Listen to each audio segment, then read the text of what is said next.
Bonjour à tous, bienvenue sur Oblis TV. Plusieurs opérations sont en cours en ce moment même sur le marché primaire obligataire. D'abord, nous en savons un petit peu plus sur la nouvelle obligation du groupe immobilier belge Lease Invest. La taille minimum de l'émission devrait être de 75 millions d'euros et le rendement attendu aux alentours de 2% pour cette obligation d'une durée de 7 à 8 ans. Ce rendement est bien entendu faible, mais tient compte du profil défensif et conservateur du groupe qui détient un patrimoine immobilier en Belgique, Luxembourg et Autriche d'un peu plus d'1 milliard d'euros. Dans le secteur automobile, Ford Motor a lancé ce lundi une émission en euros à 6 ans qui paye un coupon de 2,33%. Là aussi, le rendement ne fait pas rêver, même s'il reste tout de même important pour une obligation notée BBB- dans la catégorie Investment Grade chez S&P. Dans les premiers échanges sur le marché secondaire ce mardi matin, il est possible de se procurer cette obligation aux alentours de 99,80.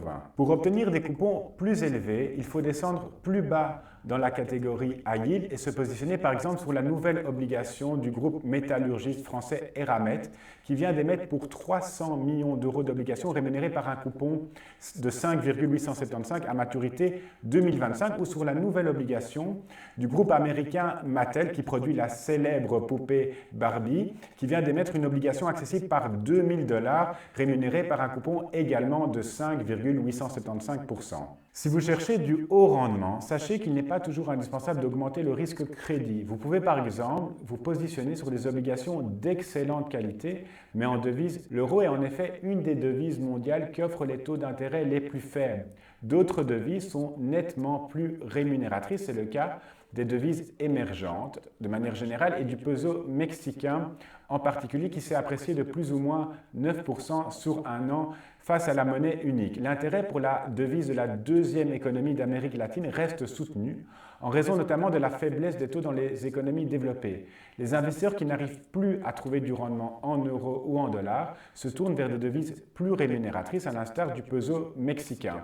De plus, l'économie mexicaine est bien diversifiée et se porte bien avec une croissance attendue au-dessus des 2% pour l'année 2019. Si vous souhaitez investir en peso mexicain en limitant le risque crédit au maximum, vous pouvez notamment vous tourner vers cette obligation émise par la Banque européenne d'investissement qui est notée AAA chez S&P, soit de la meilleure note possible.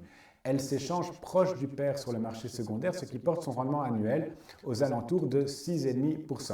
Cette obligation constitue une belle opportunité de diversification. De la même manière qu'il faut intégrer à son épargne plusieurs classes d'actifs, actions, obligations, liquidités, je vous conseille de diversifier la partie obligataire de votre patrimoine en y intégrant des obligations en devises étrangères et pourquoi pas en peso mexicain.